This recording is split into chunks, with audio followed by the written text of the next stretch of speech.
des personnes qui sous-estiment finalement les faits dès lors qu'ils touchent des forces de l'ordre ou même le kidam lambda et qui bizarrement rencontrent des sanctions beaucoup plus fermes lorsque ce sont les magistrats qui sont outragés.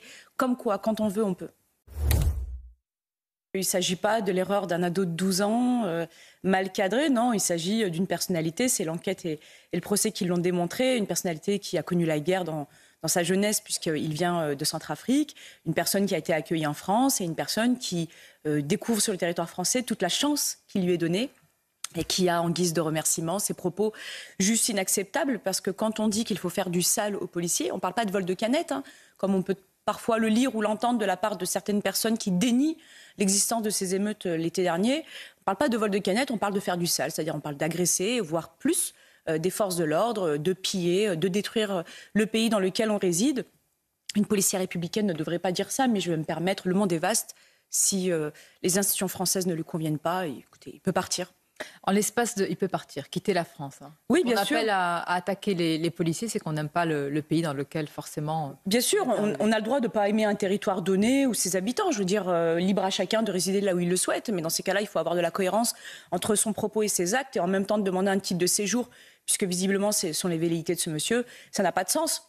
Et puis en plus, quand on voit la décision de justice, une peine avec sursis et des travaux d'intérêt, je m'inquiète un petit peu parce que, comme je vous l'ai dit, c'est pas un appel à voler des canettes de soda.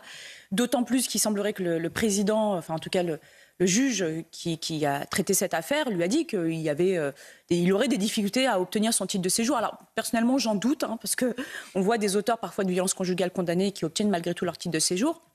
Mais accessoirement, j'ai envie de me dire, mais pourquoi est-ce que dans ces cas-là, alors que visiblement le juge prend la mesure des propos qui ont été tenus et leur gravité, pourquoi une peine avec sursis? Est-ce que finalement la justice elle-même ne souffre pas d'une difficulté à pouvoir faire condamner fermement des gens parce que, encore une fois, on a toujours des circulaires qui encouragent les juges à ne prononcer qu'en fonction des capacités hôtelières des établissements pénitentiaires. Néanmoins, ce parcours délinquant, très très jeune, très juvénile, n'est pas arrêté par les institutions, et notamment les institutions de justice, encore une fois, probablement par manque de moyens, par manque de formation, d'anticipation, je ne sais pas. Je pense que c'est un vrai sujet d'État. Anticipation, vous y mettez aussi de l'idéologie de la part de certains, je dis bien certains, il ne s'agit pas d'essentialiser magistrats aussi, qui ne prennent pas peut-être conscience de la gravité des actes envers des policiers et de leur entourage familial. Oui, bien sûr, il y a évidemment des magistrats qui adhèrent pleinement à la harangue de Baudot, vous savez, un de ces grandes figures éminentes du syndicat de la magistrature qui disait qu'il fallait toujours prendre parti pour le voleur que pour le policier. Et puis accessoirement, des personnes qui sous-estiment finalement les faits dès lors qu'ils touchent des forces de l'ordre ou même le kidam lambda et qui bizarrement rencontrent des sanctions beaucoup plus fermes lorsque ce sont les magistrats qui sont outragés. Comme quoi, quand on veut, on peut. C'est en regardant à nouveau cette photo d'Éric Masson que vous avez la bonté et la décence d'afficher. On se rend compte que... Enfin, on est encore un peu traumatisé, j'ai envie de dire, parce que lorsque l'on apprend finalement ces faits, on a tous été dans le déni. Je veux dire, on a appris rapidement les faits et on n'y a pas cru. Dans les rangs policiers, même les représentants du personnel, on n'y a pas cru parce que souvent dans l'imaginaire, on imagine que les policiers sont en danger lorsqu'ils vont, par exemple, sur une prise d'otage, lorsqu'ils font partie des forces d'intervention. En réalité, c'est souvent la police du quotidien qui est confrontée au risque de blessures graves et de mort.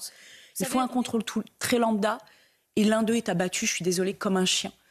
Par une arme de guerre, comme un chien, par un homme qui avait été multicondamné, qui n'a pas saisi la chance qu'il avait d'avoir eu face à lui une justice qui finalement a été très clémente et qui a décidé non plus d'être un délinquant mais un criminel. Évidemment, nous sommes profondément affectés parce qu'on a tous, policiers, commencé comme ça sur la voie publique à exercer des missions de contrôle sur du trafic de stupes suite à des différends. Et à tout moment, on sait que ça peut nous arriver. C'est arrivé à Éric Masson, un policier décrit comme intègre, loyal, courageux, un père de deux filles qui aujourd'hui sont orphelines tout simplement parce que leur père a simplement fait son métier. En France, en 2021, je rappelle juste que nous sommes un pays qui est pacifié. Nous ne sommes pas dans les favelas d'Amérique du Sud. Nous sommes en France, au cœur de la Cité des Papes, dans un quartier historique. Et ce policier a été abattu de tir.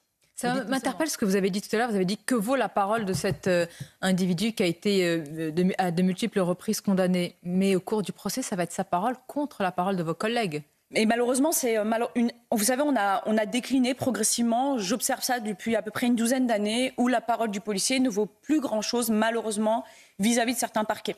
Autrefois, la parole du policier, elle était déclinée à travers les procès-verbaux, notamment ceux que l'on rédige. Je rappelle qu'un faux nous rend passible de la cour d'assises. C'est dire la valeur d'un procès-verbal rédigé par un policier. Eh bien aujourd'hui, quand on interpelle quelqu'un, lorsque même nous sommes victimes, policiers, d'un outrage, d'une rébellion, des violences à notre égard, eh bien de plus en plus, les parquets, depuis une douzaine d'années, exigent des confrontations entre l'auteur et le policier. C'est-à-dire qu'on se retrouve devant l'enquêteur dans une confrontation en tenue, à devoir tenter de convaincre un procureur que nous ne sommes pas des menteurs. Vous devez vous justifier oui, davantage depuis une douzaine d'années. Oui, bien sûr. Et à ce moment-là, nous avions dit au garde des Sceaux, au président de la République, au Premier ministre, nous leur avions dit, nous attendons pour les meurtriers de policiers des peines, perpétuité avec des peines incompressibles. Une promesse vous a été faite, un engagement a été pris ? Une promesse avait été faite. Alors même si le code pénal prévoit que déjà les 30 ans de sûreté soient garantis quand il s'agit de la mort d'un policier, 22 ans pour le kidam lambda, malgré tout, le garde des Sceaux nous avait dit c'est une promesse, une véritable promesse.